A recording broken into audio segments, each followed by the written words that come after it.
So, Robert, can you tell me what's going on at Fort Frederick today? Yeah, Bill.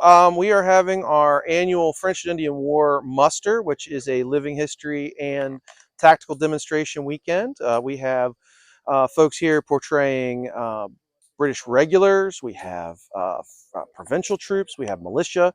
We have our French friends across the way doing milice, Canadian milice, and Marines and other impressions. It's a really good time to come out and see all the aspects of the conflict. We will do a tactical each day where people can see what the small petite guerre, as our French friends would call it, takes place. And it's just a good time to come out and see the fort and learn a little bit more about what was going on here between 1756 and 1759. Uh, Quick question. When was your fort built? Fort Frederick was built in 1756. Construction started in June and it was completed by November of 1757. And I know you have an event in September. Would you mind telling my audience about that event? So on September 21st, we will be doing our now annual Civilian Conservation Corps Living History Weekend. We will have staff and volunteers here portraying enrollees in the Civilian Conservation Corps, who are the guys that restored the fort walls and built pretty much the park you see around you today between 1934 and 1937. Well, thank you, Robert. Is there anything else you'd like to follow up with before we move on? Not particularly, but I'd like to thank you, Bill, for all that you do, and thank you for coming out and making some videos of this event. And we hope to see all of your viewers here in the near future. Thank you very much. You're welcome. Hello, Bill Molyneux here from Fort Frederick, and it's Reveille. Fort Frederick in Big Pool, Maryland, and Goober the Traveling Bear and Kevin are with me. And we have just arrived,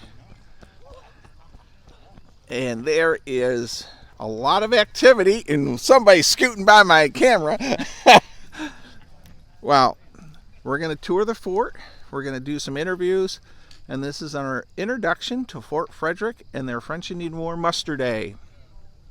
Follow me into the fort with Goober the Traveling Bear. When you walk into Fort Frederick, you're greeted by a lot of activity at Muster Day. So everyone's starting to get ready for the activities. 9 o'clock, they'll hoist the flag. And oh my gosh, it's none other than Dan the Rat Man, Park Ranger. Let's see if we can get a quick interview with Dan. Hello, Park Ranger Dan. Can you tell me what's going on today at Fort Frederick? Yes, today is the French and Indian War muster that we hold here annually here at Fort Frederick. And what happens is we assemble provincial forces. There's British regulars, there's Maryland, Virginia, Pennsylvania forces that are here at the fort, and they're protecting it, while the French and native forces will attack our supply trains and things like that. So really good time. Now, there is photograph proof that Goober the Traveling Bear has helped you learn how to use artillery. Is that true? That is true. We did some good training on the 6-pound over there the other day. It's good stuff. I learned a lot from him. All right. Hey, thank you for always having a good sense of humor with my Goober the Traveling Bear videos. And have a great event today. Thanks. Well, we are here with the famous historian George Bray at Fort Frederick. George, can you tell me what's going on today? Yeah, we've got the French and Indian War muster, they call it, here at Fort Frederick for this weekend. Excuse me just a minute. Yeah, it's a French and Indian War muster, and we're going to get French units here, British units, and it's going to be just a weekend discussing French and Indian War, having a couple of battles, and educating the public. All right, and I know you do speaking engagements all over the country. What primarily do you speak about when I do see you at different locations like Fort William Henry and Fort Ty and so forth? Well, actually, it could be any subject. I talk about Rogers Rangers, which is the unit I represent. I talk about, just did a lecture on George Monroe, who was the last commander at Fort William Henry. I just actually took some reenactors on a tour of the Mohawk Valley, introducing them to different French and Indian War sites along the Mohawk Valley from Albany to Oswego. And I never know, I'm writing a book, just busy in all aspects of the period. All right. Well, thank you for this quick interview. I know you're very busy. And thank you for supporting Goober the Traveling Bear. Yep, no problem. Just We forgot to include Goober There the he Traveling is. Bear. There he is. Laugh, everyone. Life is short, Yes, and indeed. so is Goober. Yep. Do it again.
So our British provincial soldiers are now lining up for inspection.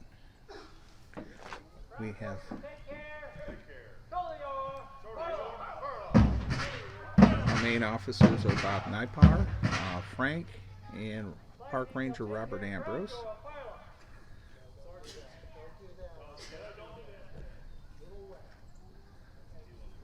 We have Troy Heck, I think is the officer in the dark blue.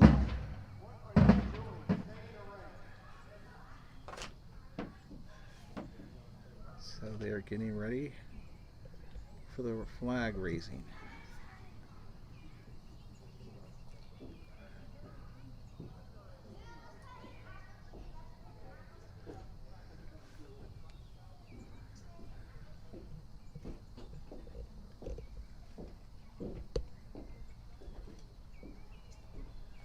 So the flag detail.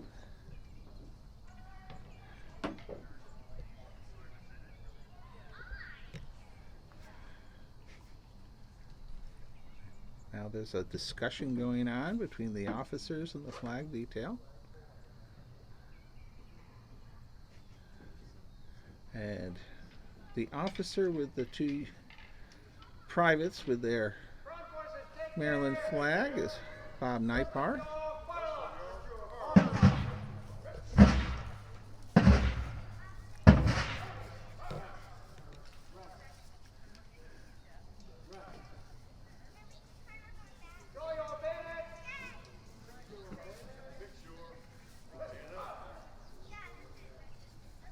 There's George Bray portraying a ranger, Robert Rogers Rangers.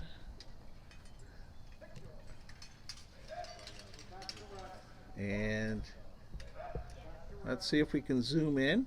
Now the flag that they're flying is the Maryland flag for this time period. So you'll see it has the Union Jack, the British flag in it, along with the Calvin colors in a different configuration than our current Maryland flag. And also on the Union Jack, there's one less line because Ireland is not part of Great Britain at this time period. Now our British troops are now giving a salute. And some of these troops are British, provincials, Rangers, but I'm using British as the main term. The flag detail is returning.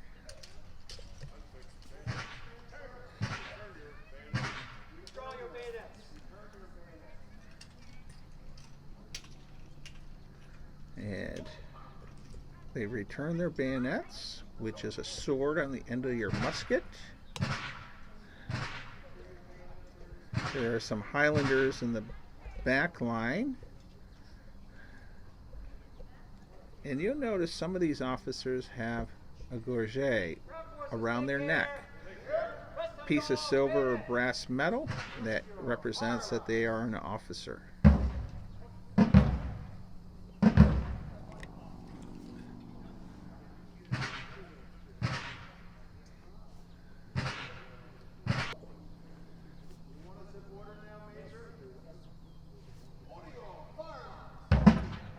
So now they're going through inspection for safety for the event later today.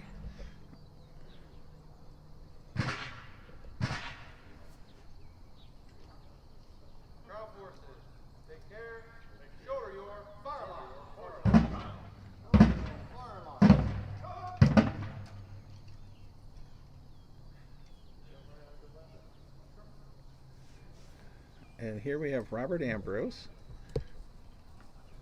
Pictureman, this is your custom, sir. Here, how about I take that you inspect your gun? Is this approved all? And now they're inspecting their firelocks, muskets, and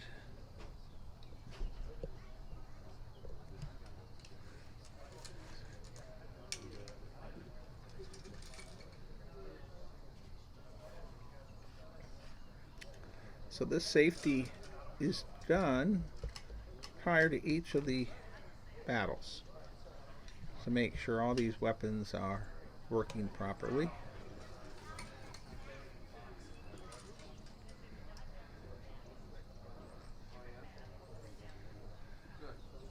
Of course, the officers in the back, we have Frank, George, and Bob Neipart. And our officer right there in the red is Robert Ambrose, Park Ranger. Tony Elar in the white there, the officer in charge of his unit, with Troy Heck in the back.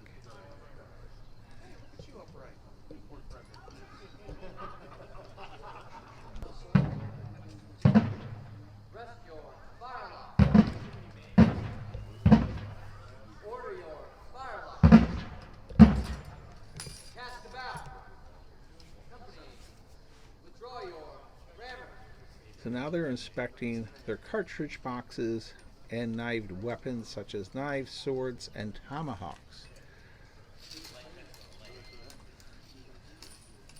Make sure they're all covered in leather so no one gets injured. And of course, edged weapons aren't drawn at reenactments.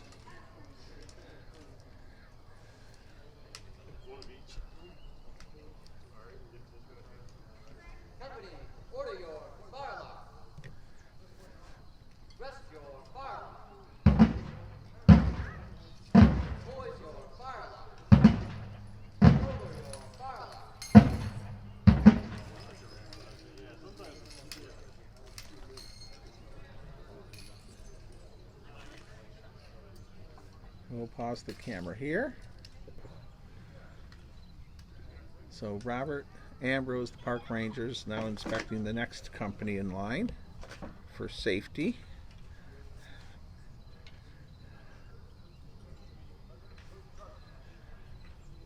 There's Troy Heck in the dark blue.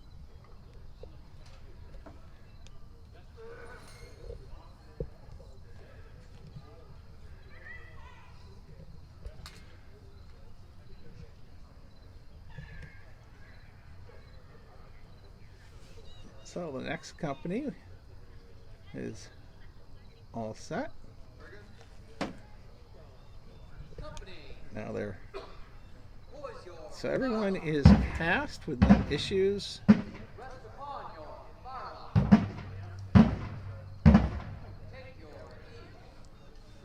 And now they'll give their morning orders, and we'll pause here. Well, here we are with Robert Neipart.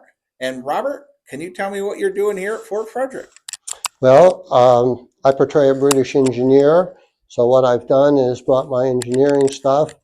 It'll be helpful to Governor Sharp because he has requested from the commanding general some engineers to come and assist him with the building of Fort Frederick.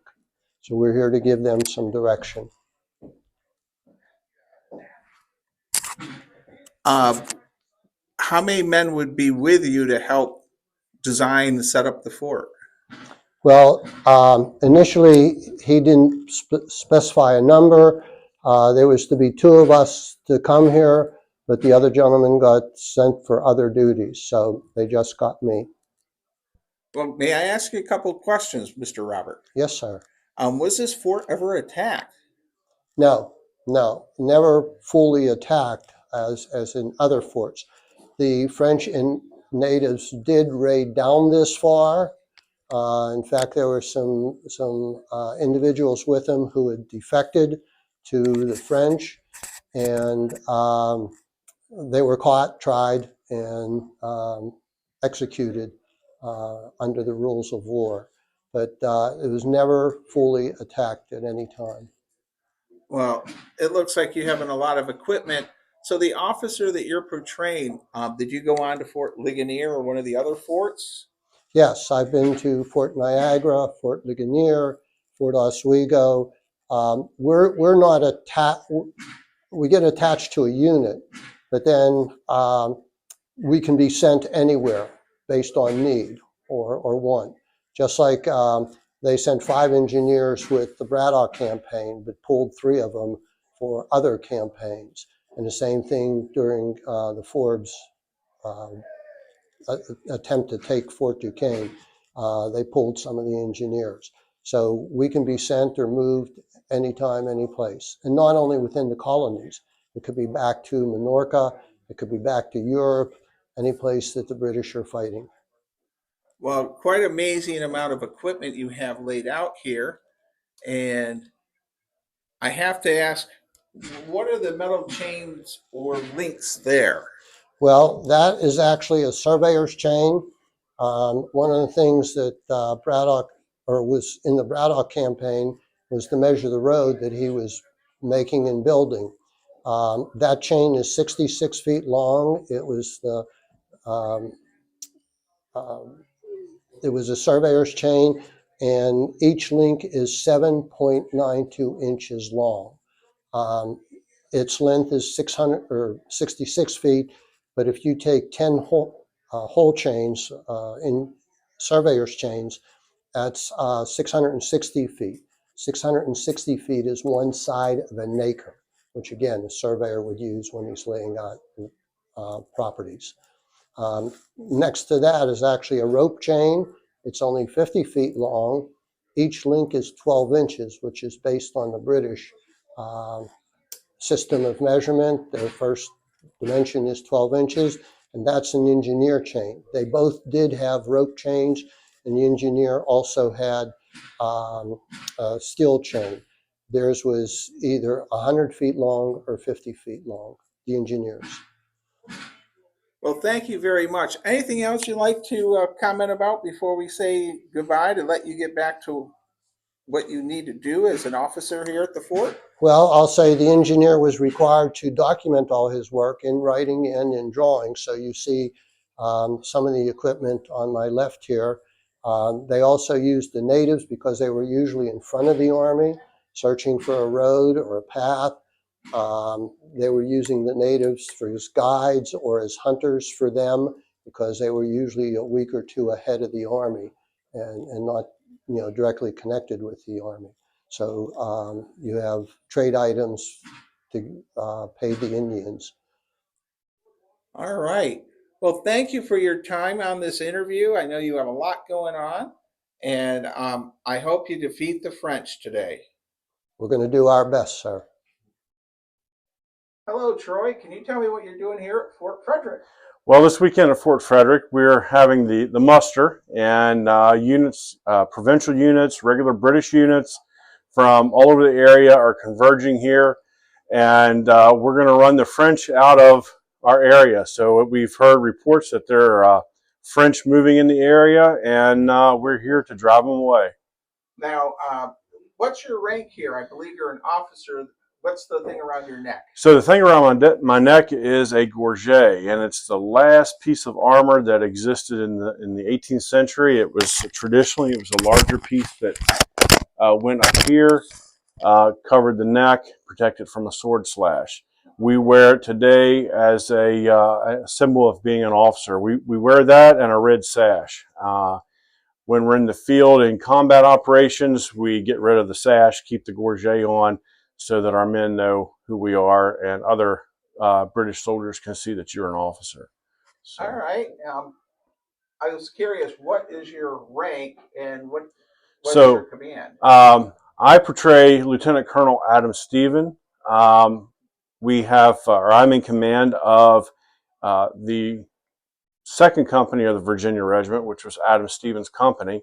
Um, and at the time of what the time period we're portraying, I would have had about half of the Virginia Regiment under my command. George Washington had the other half at other locations.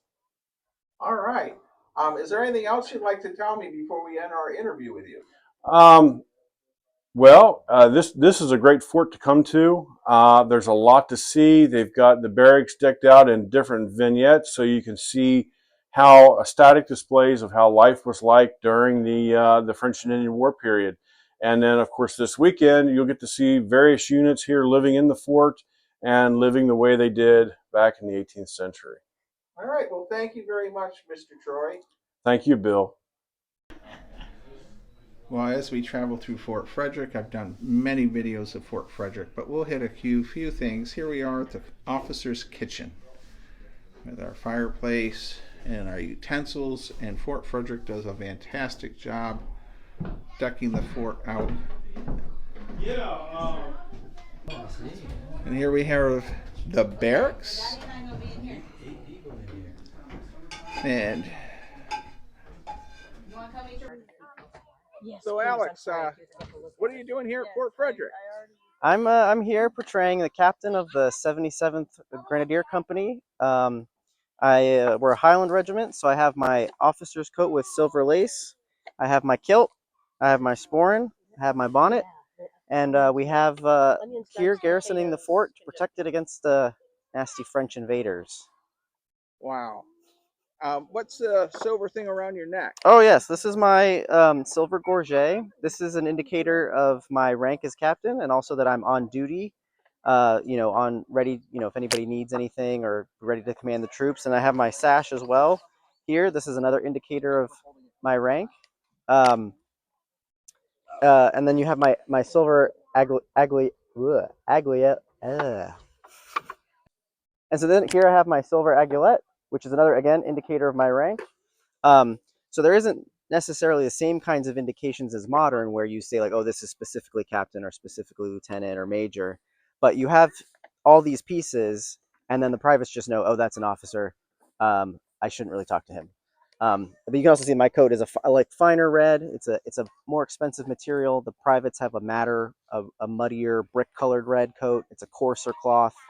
I'm a gentleman. I have my fancy clothes, just to show how I am different from the common soldier. Can you tell me a little bit about your flags you have here at your camp? Yes, so we have two flags. This is the King's color. So this is, the flag of Great Britain. And you can see that it's missing the red stripe, which we have now. This was not added until 1803 when we took over Ireland.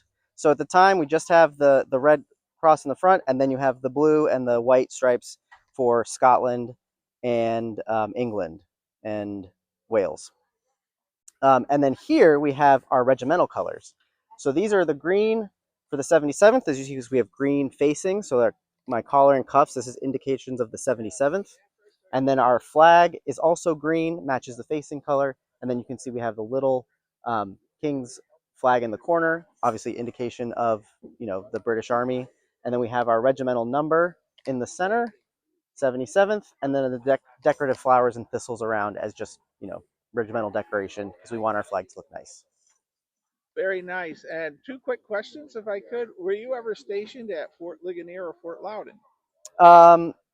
We marched through across Pennsylvania, so we did make stops at Fort Loudon and Fort Ligonier. I don't recall if we were permanently stationed there, but we were definitely there, at least for a time. All right. Well, thank you for this interview. Is there anything else you'd like to say before we close this out? Um, I think I would just say everybody should come on down, take a look at Fort Frederick. It's a beautiful place. It's a great way to get transported back in history and see what it was really like. It makes things much more real when you can be there in person. And I forgot, I need to follow up. And you Highlanders kicked butt at the Battle of Bushy Run. We sure did, yes. We sure did. We made a very strong showing there, and although this year the reenactment was canceled, so that's a bit unfortunate. But Well, Goober the Traveling Bear says thank you for the interview. thank you. So, Mr. Dennis, what do you portray here at Fort Frederick? I'm portraying a militiaman as contrary to a British regular or a provincial soldier.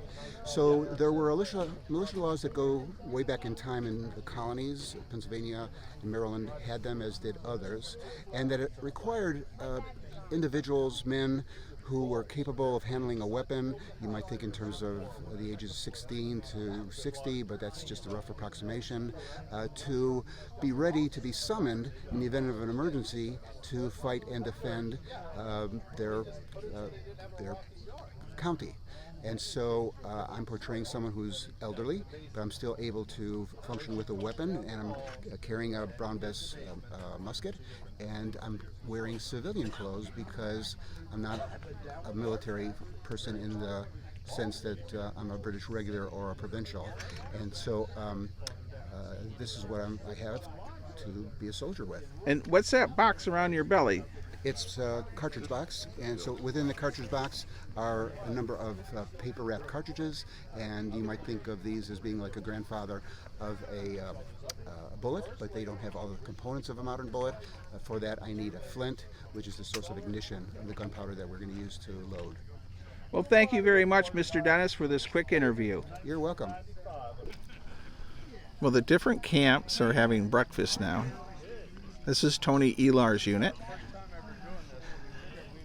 And then over here we have some rangers under the big tree. And this fort is massive. And I've made a lot of videos of Fort Frederick. So please look at my channel and check out the many videos of Fort Frederick. 300 years of history here.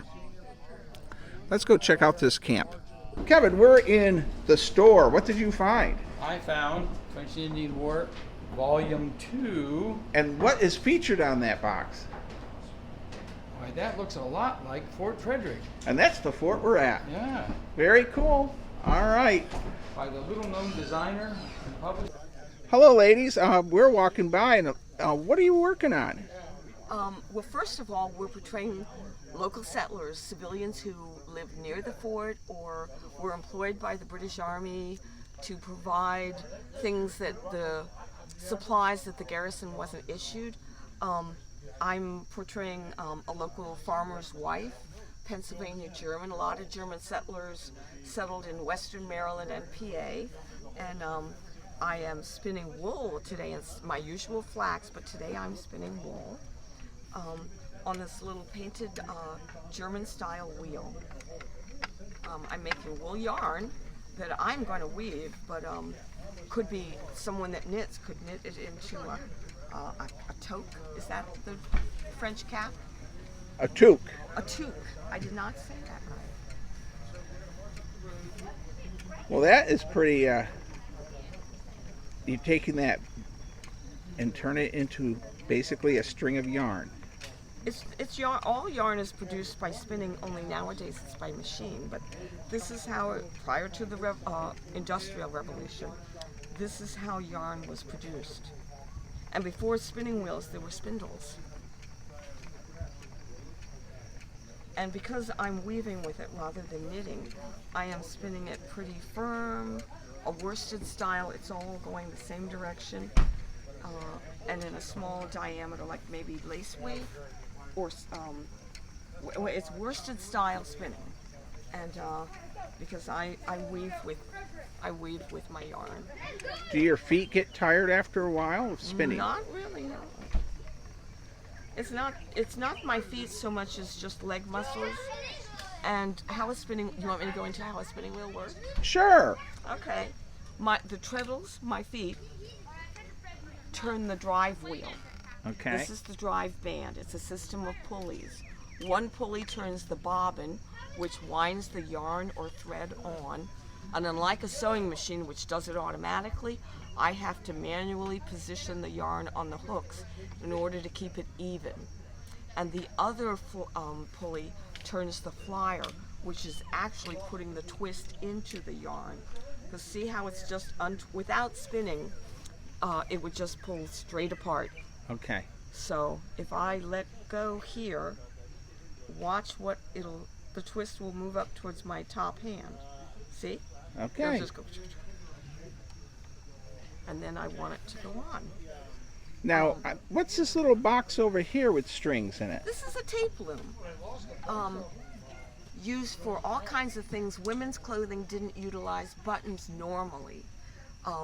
Laced clothes, anywhere you need a drawstring, but you want something nicer or stronger than a string. Also, the trim along my tent, that's tape, that's machine woven because it came with the tent. The ties at the top would have been tapes. Any trim on sewing things, little things like that. Here's some garters to tying your stockings up, wool garters or linen, for tabs on curtains. I've been weaving tape since maybe the late 1980s, mainly for myself, my family, from domestic use around my house, and sometimes friends. I do custom special. I don't have inventory. I'm not a production weaver, but if you've got something, a request, I do custom orders. All right. I have for years. Well, thank you both. This has been enlightening. Carol, this is Carol. And Carol, what are you working on? Well, I am, unlike Melanie with 40 years experience in handcrafts, I'm new to sewing. So I'm starting off with something very simple, a linen apron in a check fabric. And there's a reason that I've chosen check. It's because you can follow, you have an outline, a pattern for the stitches to keep them even. So that's what I am working on. Okay. Well, ladies, thank you both for this quick interview. And stay safe, be kind, and be courteous. And thank you for watching. Thanks, Bill. Thanks, Bill. Come on. Bring them in. And everyone, Goober the Trembling Bear was requested. There he is. Hi, Goober. Hi, Goober. And we all know he raises money for historic sites each month. Well, John, can you tell me why you're dressed in blue today? Oh, yes, I'm wearing my blue veste, part of the French Marine uniform. We are the French Marines that would have come from France to defend our territory here in Nouvelle France. I'm carrying my 1728 French infantry musket, and I'm here to defend New France from this British invasion. Well, I noticed, what are the white things around your legs? These are gaiters. Underneath, you see my breeches end here, and I have stockings, which would have been torn up in the briars and walking through 700 miles of paddling and walking to get here from Quebec area. Well, we were at the British camp, and they gave us a talk about the Brown Bess. Can you talk to me a bit about your musket? Oh, this is so much better. They have a 75 caliber. We have 69 caliber. So it doesn't take as much powder or lead to produce the same result. So we get better mileage, you might say. This is the 1728 model, which we were using at that time, although the year is 1756. I have the frizzen cover on here, which is historically correct. I have a French amber flint, and this is not historically correct, this flash guard. And it's an interesting thing that you put the powder in here and the charge goes off, and inside the barrel, the powder not only sends the ball out, but blasts in this direction. Without this, when you fire, the person next to you gets a hot stream of gases and sparks in their face. So we use these in modern times, but they were not part of the original. So I think when they aimed, they often kind of turned away to protect themselves, and that's why it was more of a point than an actual aim. This is a very important safety device. When this is on, even if you should accidentally pull the trigger, you won't set the gun off. And what is the cross you're wearing? Because that's a different cross than I'm The used Cross to. of Lorraine. This is the cross of the Catholic religion at the time. And of course, His Most Christian Majesty wants us all to be Catholic if we're going to participate here in North America. Now, my friend Kevin was asking me, why is your French flag all white? The purity, of course. It appears to be solid white, but in fact, if you look closely, there is a white cross on top of the white background. Well, thank you, Mr. John, for this interview, and I hope you defeat the British and provincials. It should be no problem. They can never keep their muskets going. Thank you again. Oh, yeah. Well, here we are in the native village, and they have wampum belts. These are by Uncle Jack. What tribal affiliation? I represent the Belton Center. Okay. Wampum belts tell a story. And in the Last of the Mohegans, you'll see he's carrying a wampum belt. So each of these strands tells a story.